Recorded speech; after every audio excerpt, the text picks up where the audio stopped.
What is up, my family at Awaken? Before we get started, the message is about to start. We just wanted to give you guys a couple updates of what you can be looking for and tuning into while we're all kind of stuck in our homes, because we are. One thing, like we said, we've got the Awaken playlist, so if you need good music, we have a playlist just for you guys on Spotify, the Awaken playlist. Go ahead and search that joint. Listen to some good, filling, encouraging music of all different types of genres, curated by your leaders for you. The second thing is we launched a video series called Awaken Devotionals. So we're going to be posting, we've already posted 3. We're going to be posting different videos of your leaders giving you little devotionals, like maybe 1 to 3 minute devotionals with a Bible verse, some encouragement, and what it means for us. They're going to be on both YouTube and Instagram, so make sure you follow us, and we have a graphic for this. Follow us on YouTube, follow us on Instagram. Check those out. Be encouraged. And then lastly, we started an IG Live the other day. I don't remember. But we're going to be doing that more often just to get FaceTime with you guys. I jumped on IG Live on Awaken's page, and I pulled some of you guys in. We talked quarantine. We talked faith. We talked Jesus. And we're going to be doing some more of that. So if you, for some reason, don't follow us on Instagram or don't have one, maybe ask your mom permission to make one just for the quarantine so you can watch the IG Lives. Who knows? I don't know. Maybe don't do that. Parents, you can say no if you want. You're the boss. But those are some updates, and we love you guys. Enjoy the message. What is up, my Awaken family? We are here. We are in the mini-odd. I'm by myself. Well, Jesse's here. Shout out Jesse. He's behind the camera. Show some love to Jesse in the comments or whatever, because that man makes this thing run. He is a blessing. But we are here. We are in our 3rd week of not seeing your beautiful faces or your not so beautiful faces. I'm just playing. Y'all beautiful. Y'all so beautiful. But we are excited. I'm really excited. I'm going to fill you in on what's been going on. I'm going to fill you in on why I'm alone, because I've really enjoyed our table talks. Last week we had Hannah. If you haven't checked that out, go to our YouTube or our Facebook and check that out.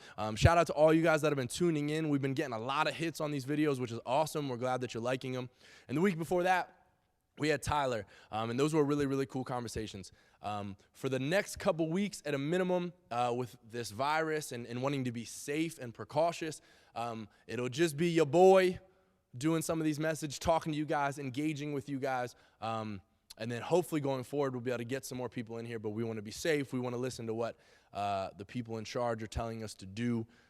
But that is not going to stop what God's doing. That is not going to stop us from being encouraged, being together as a family, because here at Awaken, whether you're in a seat, which you're not right now, or you're watching online from your couch, you are part of the family. So maybe you are watching this right now, and you don't know what Awaken is. You've never come. You part of the fam. Welcome to Awaken. Welcome to this family, Grace Student Ministries. We are so excited that you're here.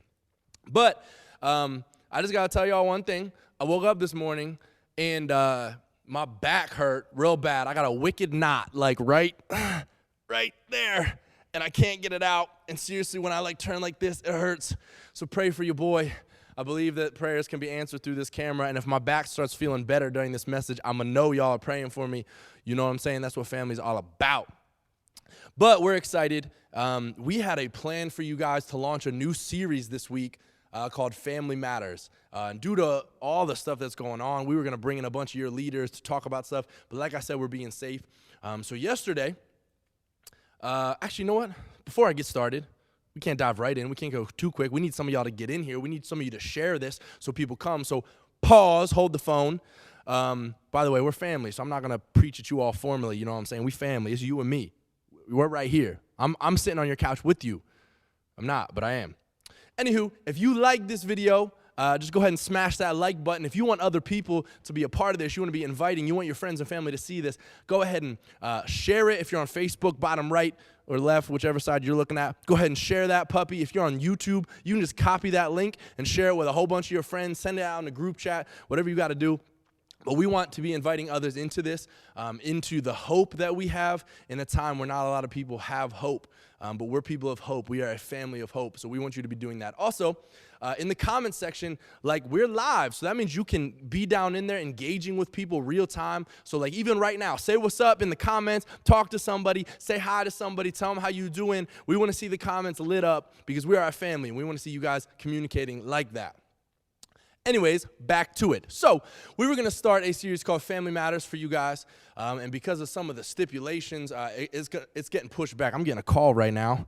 Let's see who this is. It's Reese Jackson trying to FaceTime me, bro. Here, I got to put my phone down. See, we're just doing this together, guys. It's okay. That'll distract me for sure. Anywho, so I had to think, all right, well, we need to push back this Family Matters series, and I was kind of praying literally yesterday about this. And I was like, God, I need something from you last minute. I have some ideas of what we could talk about, but I want it to be from you, not from me. So let me tell you guys a funny story. I'm out walking with my wife and my daughter. I got to get out of the house or I'll go nuts. I don't know if any of you can relate to that. We were walking down the road, and my little baby girl, she just turned 2 years old. She's walking very slowly because she has short little legs. And she sees a worm on the ground. It had just rained, so there were worms like all up everywhere doing their thing. She turns and she squats down and goes, "What's that? Mama, what's that?" And she sees this worm. So we start looking at these worms, and she's fascinated, and she's trying to pick them up. And she's like, ew, because she's a girly girl. She is a diva. I love her, but she's a diva. And as we're looking at these worms, I'm watching them, and I'm like, look at this worm just inching its way. Who knows where it's going? It's going to get run over by a car, or when it gets sunny, it's going to dry up, or a bird's going to eat it. And like, yeah, I know worms have some purpose for my PETA people, okay? I know that they serve a purpose and God does everything intentionally. I believe that. But I can't help but look at these worms, and as we're walking away from the worms that we just enjoyed for one whole minute, like I couldn't help but think, like, what a meaningless existence. Now, before you get all negative on me, again, I understand that they serve their purpose and God made them intentionally. But when that worm gets run over by a car or it drives up on the side of the road, we don't think twice about it. We continue walking. You probably walk by 100 dead worms a day, and you've probably stepped on 100 worms yourself, and you've never thought twice about it. And as we're walking away, and I'm thinking, man, like, what's the point? Like, what a meaningless little existence for this poor little worm. I felt like God kind of prompted me, hey, Phil, your life's no different. Now, don't get, again, all negative and depressed. We're going to talk about this. But what I think God was showing me in that moment is that there's a perspective to be had about our lives that when we have it, it's going to change how we act. And that's what we're going to be talking about today, is the power in perspective. The power in perspective. And what I want for today is I want both myself and you and your D group leaders and your families to be able to talk through this and walk away with a fresh understanding that if we have godly perspectives, it's going to change a lot about us. I think in a time like today, where we're in a global pandemic, something like this hasn't happened in a century, there's a lot of fear, there's a lot of death, there's a lot of people being ultra focused on the now and what's going on and all that goes with that. I think a biblical perspective on our time here on earth, how we perceive our time here on earth, is going to help us achieve the peace that God wants us to have, but it's a perspective thing. So that's what we're going to talk about today. The main passage we're going to talk about, and we're going to throw it up on the screens for you, is Ecclesiastes 1 through 11. So get out your Bibles if you got them. I would love if you'd read along in your own Bibles. I'm going to read it out of mine, and we're also going to throw it up in the screen for you. And again, as we talk through this, engage with me. I'm gonna be in the comments with you. We got some cool technology up in here, so I'm going to be in the comments with you, talking to you guys, and hopefully your leaders are as well, but be engaging with one another. So Ecclesiastes 1 through 11 is what we're going to come out of. So check this out. This is Solomon talking, and he says this. The words of the teacher, son of David, king of Jerusalem. That's Solomon. Meaningless, meaningless, says the teacher, utterly meaningless. Everything is meaningless. What do people gain from all their labors at which they toil under the sun? Generations come and generations go, but the earth remains forever. The sun rises and the sun sets and hurries back to where it rises. The wind blows to the south and to the north, round and round it goes, ever returning on its course. All streams flow into the sea, yet the sea is never full. To the place the streams come from, there they return again. All things are wearisome, more than one can say. The eye never has enough of seeing, nor the ear its fill of hearing. What has been will be again. What has been done will be done again. There is nothing new under the sun. Is there anything of which one can say, look, this is something new? It was here already long ago, and it was here before our time. No one remembers the former generations, and even those yet to come will not be remembered by those who follow them. Ecclesiastes is an interesting book of the Bible if you've ever read it. King Solomon, who's considered to be the wisest man to ever live. He's the son of David. David is this majestic biblical character who we all know. His son's name is Solomon. He's considered to be the wisest man to ever live. He opens up his book talking about how meaningless life is. And I don't want that to depress you, because I know how some of us can go down this road, but I'm going to explain why this is important to really understand in regards to perspective. I don't read this chapter or bring up this to make you feel worthless. In fact, by the end of this, I want you to feel even more worth due to our new perspective that we're going to gain. So quite the opposite of feeling worthless. Because I also think that a proper perspective of our life here on earth, Fernando's here. Fernando, you're walking in on the live stream. What's up, Fernando? All right, now be quiet. I think a proper perspective of our life here on earth will actually cause us to be more effective and influential. So what I'm going to do is I'm going to define perspective for you. It's going to be up on the screen.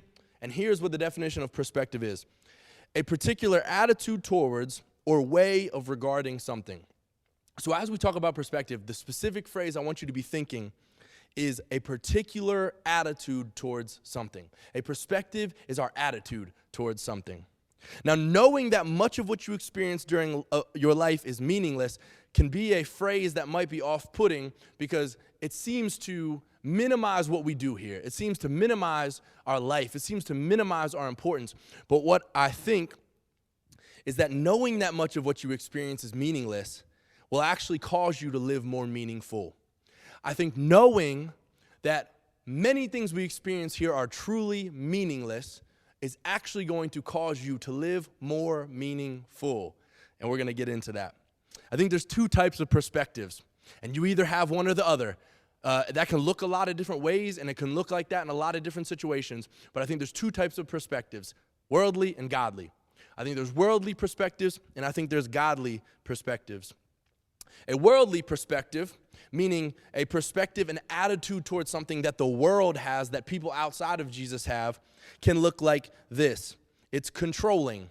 It's got clenched fists. It holds on to things that were never its to hold on to. It's self-serving. It's focused completely on self. It's fearful. Sound relevant? It's materialistic. It's anxious about all things. It's very horizontally focused, meaning your attitude towards things, your perspective is all about what's happening around you, who's doing what, how they're doing it, etc. That's a worldly perspective. Now, a godly perspective is going to look like this. It's open-handed. It realizes we never had control to begin with, so why freak out when we don't feel in control? It's selfless. It's very others-focused. It's trusting of God even when we're unsure. It's spiritual rather than materialistic. It's much more God-focused than it is focused on things around us. It's others-minded. It's peaceful. A godly perspective is going to give you peace. Does that sound like something we need more of? And it's vertically focused. A godly perspective is going to have you focused upwards on what God wants for you rather than what people around you are doing.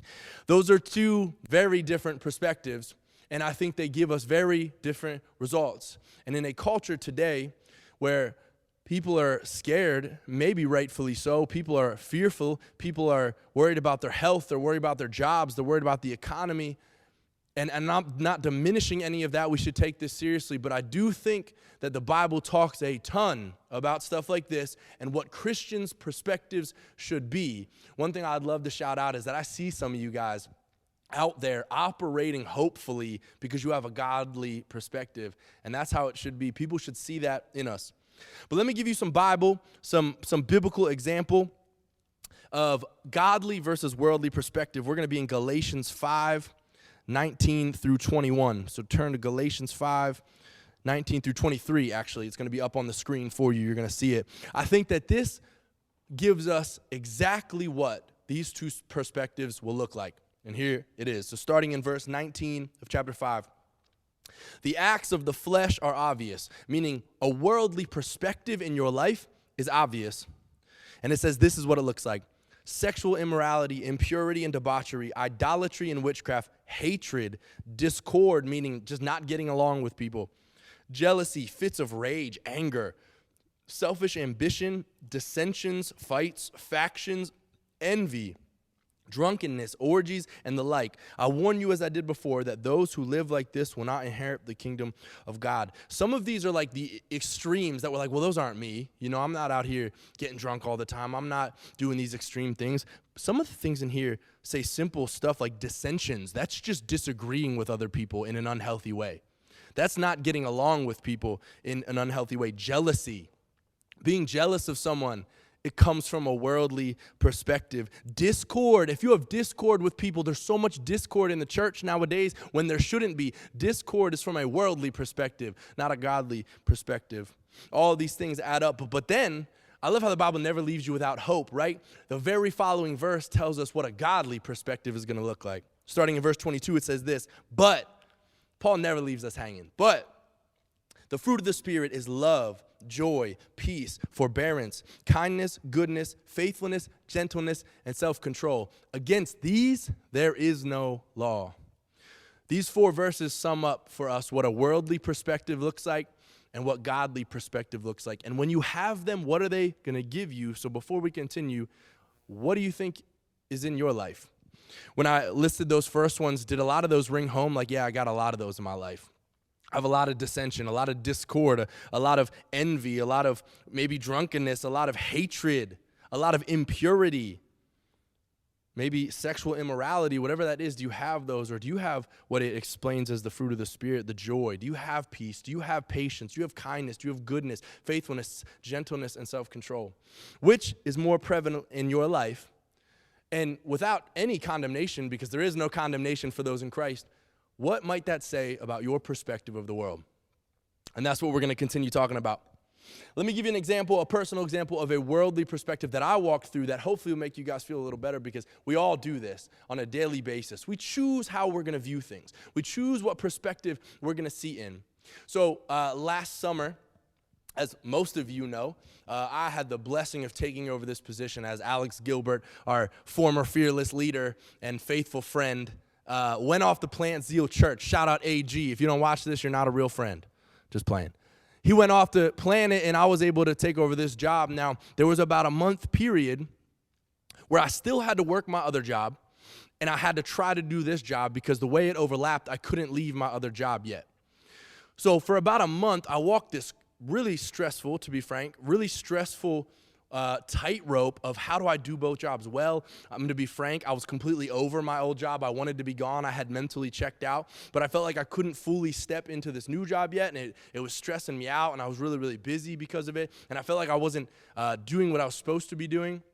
And after a few weeks of this, I was coming to the Grove, which is our young adult ministry, on a Tuesday night, and I was supposed to lead it that night, which I did, but I came in not feeling it. I was beat. I felt like I had been failing. I was really stressed out about the transition and like just felt like it was never going to happen. Like it just wasn't the way it was supposed to be, and it was taking so long and whatever. And in the midst of that, one thing a lot of people said to me, and these are all well-meaning, good-intentioned, God-loving people, but they said a lot of, well, you know, you'll get there eventually. It's coming. It's just around the corner. And they're trying to encourage me that way. You ever heard that encouragement? Like, well, this season will be over soon. You know, oh, that you want that job, it's gonna happen, man. God's gonna give it to you. You're gonna get to this place you want to be soon enough. You're gonna get there. I heard a lot of that, and while I love those people and I appreciate the encouragement, it never helped. Maybe you're in a season right now where a lot of people are saying that to you. Well, you'll get there one day. This season's just temporary. It's gonna be over. And while those things are true, I'd be willing to bet it's not helping you. That's not helping you move on. It's not helping you feel any joy. It's not helping you feel any peace. Can I tell you why that is not helping us? That type of perspective doesn't help us because we were never meant to focus on what's next on earth. When people point you to, oh, well, you're going to get that job, you're going to get that season, you're going to have that relationship, this is only temporary. The reason so often that doesn't give us peace is because we're still focusing on the wrong thing. And for me, it didn't encourage me because I tried to look forward to say, okay, I'll be into the position soon, and I want it. I love this ministry. I love these kids. It's where I want to be. It's where I feel like God has for me. but I was focusing on the wrong thing. Godly perspective does not focus on the next earthly thing. Godly perspective focuses on what God has for us, what he says about us, and that one day we're spending forever with him so that our light and momentary afflictions here are meaningless. We're back to the meaningless thing. That night at the Grove, I came in super stressed out and really just high-strung, and I felt unequipped to lead because I wasn't in a good place, and I'm feeling like this condemnation of, like, well, Phil, you shouldn't be speaking tonight. Why? Who are you to be doing it? You're stressed out, and you're anxious, and you haven't been spending a lot of time with me because you feel too busy and whatever. And during worship that night, I felt God tugging at me that I needed to let all that go. I needed to stop thinking about the future. I needed to stop thinking about where I think I should be and where I'm going to be in a couple weeks and what this life holds for me. And instead, in that time of worship, Michael Benna was leading it. Shout out Michael Benna. He might not even know that this happened. And he was singing Reckless Love, which many of you know is my favorite song, but it was less about the song, more about God in the moment. And I remember saying, God, I'm done focusing on earthly things and future events that I have no idea whether or not they're happening, and in the end won't really matter. I just want you. I want your peace. I want your joy. I want to have a godly perspective of this situation. And I will never forget, in that moment, I felt all of the weight of anxiety and stress that I had been feeling. I felt it all drop off me in a moment. Not like I went home and had to pray a little more. No, it was gone. And I left peaceful knowing that it doesn't matter in the end. Whether I ever got the job or it ever worked out, or maybe I had to work 2 jobs for the rest of my life, it didn't matter. And at the time, I didn't know what the answer would be. So there was no resolution. But a godly perspective showed me how meaningless those decisions really were in the grand scheme of things. And because of a new godly perspective, I felt the weight of that stuff fall off. Do you need that in your life right now? Maybe you're walking through things that you just feel like there's no end, and God's saying it doesn't matter if there's an end, because guess what? Your life is this much in a span of an infinite amount of time. You're not going to let this much control eternity, are you? Please don't, child. You're not meant to do that. And we can realize that things here are so meaningless, but when we realize that, it actually empowers us to live more meaningful, and we're going to break down why. Because I think the reason things are so often a big deal to us, we focus so heavily on the now and what's going on and things in the moment, is because we take this metaphorical microscope and we just hone in on our problems. So maybe you have something in your life right now that's just tearing you up. It's control. Maybe it's coronavirus. Maybe it's a family member, a problem in your family. Maybe it's a relationship. Maybe it's a struggle in school, whatever it may be. And it seems to just take up your entire life. The reason is because you focused on it so much that you've just zoomed in, and it takes up your whole screen. And that's a worldly perspective. Whereas God says, hey, that's not important. That doesn't matter. That's a light and momentary affliction. If you zoom out and stop focusing on it so much, all of a sudden you're not even going to notice it. So are you too zoomed in to certain things that it takes up your whole screen? Maybe you're there right now, and you just need to back up and stop looking at it so much. Start looking at how you can serve others, how you can help others, especially in a time like this where people need help, people need hope. Focus on others and zoom out of your own problems. Let me give you an example of this. Hebrews 12:2. We're going to talk about Jesus, who is the only guy that we should talk about. Check out what this says about Jesus in Hebrews 12:2. I can't read because the lighting's funny. It says this: and fixing our eyes on Jesus, the pioneer and perfecter of our faith, for the joy set before him, he endured the cross, scorning its shame, and sat down at the right hand of the throne of God. When we begin to have a godly perspective the way that Jesus did, our focus is shifted. We gain new perspective, and that's where the power comes in. We named this message Power in Perspective, because when we have a new perspective, we actually then gain power to live a more meaningful life. Jesus, it says, for the joy set before him, endured the cross. Jesus had a perspective to see what was coming for him. He knew that what he experienced here on earth was temporary, that it was meaningless, what Jesus did wasn't meaningless, but he knew that this earth was just a little part of the process and that the real joy was to come. And because he had that perspective, he could endure the cross. And therefore, this verse says we should fix our eyes on Jesus because he did it before us. So our perspective shift is to focus on Jesus instead of the problems, knowing that can then reap power in our lives. And when we do this, new perspective becomes power. When we begin to have a godly perspective in the areas that we don't, we start to free ourselves from the things holding us back. Let me give you some examples. That future that you're stressed about, anybody want to throw a little hand emoji down in the comments, stressed out about your future? Been there, I just told a story about it. That future that you're stressed about, when you adapt the godly mentality, you gain peace, knowing that God's plan is perfect, and you have then the power to operate boldly no matter what your future holds. Or maybe it's those relationship problems that you have in your life right now. When you gain a godly perspective, you begin to see people the way God sees them so that you forgive people who never apologized. You stop judging people you've never met. You stop envying other people's positions. You get rid of grudges against people who don't even know that you're mad at them. Because a godly perspective says, forgive others, for I've forgiven you. And you start to treat people and love people the way God has for you. Let me give you another example. The material things that we all hold so tightly to, that we want control of, and we just feel like we would lose everything if they disappeared out of our lives. The material things you hold on to, that job or car or house or gaming system or phone. Anybody say amen? I know, to be honest, at times I'm addicted to my phone.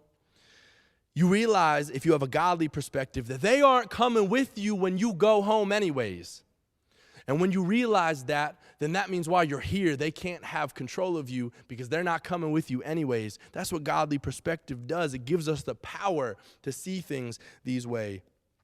Impactful, effective, power-filled people are people who choose daily to operate in godly perspectives. It's not easy. You got to wake up every morning and say, okay, this day is for you, God. I know I got a list of things I complain about. I could go all day about all I got to do and all my struggles and all my hardships, but a godly perspective doesn't do that. A godly perspective gets up and says, God, this day is yours. My body is a sacrifice for your kingdom, and I'm going to operate the way you tell me to, knowing that that's how I really operate well. And part of that is understanding what you experience here is meaningless, like Solomon often said. Not meaningless in the sense of that what we do here doesn't matter, because it deeply matters. But the struggles, the people you come and experience things with, and the pain that you walk through, and all the things you can acquire and pursue, they're not going to matter once you get to heaven or the opposite place. They're not going to matter. They're meaningless. And knowing that frees you to live more meaningful. So with these examples of what we've been walking through, with these examples of perspective, my question to you then is, what perspectives do you have? What attitudes toward things do you have? What things have you been walking specifically in an ungodly attitude towards? What have you been walking in a worldly perspective? Maybe it's coronavirus. Maybe we're in this fearful environment, and the worldly perspective on coronavirus says to be fearful and anxious. But the godly perspective says to be anxious for nothing, but instead in everything through prayer and petition, give your cares to God. Be anxious for nothing. Or maybe it's towards people or a person. Maybe you're in a season right now where you have a worldly perspective towards people or a specific person or a couple different people in your life. A worldly perspective says to hold that grudge. They were wrong. It's their fault. But the godly perspective says, forgive others as I have forgiven you. Seek unity above all things. Love as I have loved you. That's what a godly perspective says. Maybe it's these things that you think you would die if you lose, and the worldly perspective says, hold on tight. You need those things. You would be useless without them. They give you your joy. They give you your fulfillment. What are you without these things or these people or these relationships? They're what's valuable. And a godly perspective says we count it all for a loss for the sake of Christ. All things are loss for the sake of Christ. So what perspectives do you have? How may you be operating in a worldly perspective? I want you guys to take this to your families, your parents, your D groups. Jump on FaceTime, text each other some ideas of maybe what worldly perspectives you have. But how do we do it? How do we get out of worldly perspectives and operate in godly perspectives? In this time of craziness, we need to identify the areas we may be operating in a worldly mindset. And first and foremost, ask God to free us from those things. In the same way I told the story about being in the Grove, it wasn't, some great teaching that freed me from this. It wasn't whatever. No, it was getting in front of God and saying, I'm done with this. I've been pursuing this the wrong way. I've been looking at this unhealthily. I'm holding on to the things of this world too tightly. God, I need you to free me. And we worship him and we trust him and he does it. So first and foremost, you got to go to God about it. You got to pray. You got to spend time thanking him and worshiping him and asking him to free you from the ways that you may be thinking in a worldly perspective. But another huge part is, and this is what we need you guys to do now, to connect with your D groups, to connect with your friends, to connect with your parents. You need to find people who can hold you accountable in that area. Maybe in this message, you've already identified, well, I love stuff way too much. I fear the future way too much. I got anxiety coming out my ears because I'm just afraid the world's going to end tomorrow. And you know that that's a worldly perspective for you. Then what you need to do is you need to get a friend who you can talk to about that. And every single time you feel anxious, every time you feel angry, every time you feel a certain way towards those people, every time you're holding on to stuff too tight, you can go to that friend and be like, I'm doing it again. Can you pray for me? What do you got? Can you encourage me in any way, shape, or form? You need that. I need that. Fernando needs that. Jesse needs that. You need it too. So the things in the world right now, guys, are wild. There's a reason you're not in the room. There's a reason I'm talking to basically nobody and looking at a bunch of empty seats. I'm envisioning some of your beautiful faces right now. It's because the world's a little crazy right now. But I want to encourage you that in this world, we will find trouble, but take heart, for I have overcome. John 16:33. Jesus says, I have told you these things so you may have peace in me. We're going to put it up on the screen. Take heart. In this world, you will find trouble, but take heart, for I have overcome. Trouble is promised, friends, students, parents. Trouble's promised. We can't be surprised by that. But when we know Jesus, we're told to take heart because he already overcame it. It's meaningless. The stuff that happens here is meaningless. I know it's hard to hear sometimes, but when we understand that, we can then operate more meaningful. We can operate in power because we're free from being held back from the things that don't matter. And that's what a godly perspective brings. Awaken. We can have the perspective to know that even in the midst of this trouble, that Jesus has overcome the world. And I got to tell you, there's power in that perspective. We'll see you guys next week.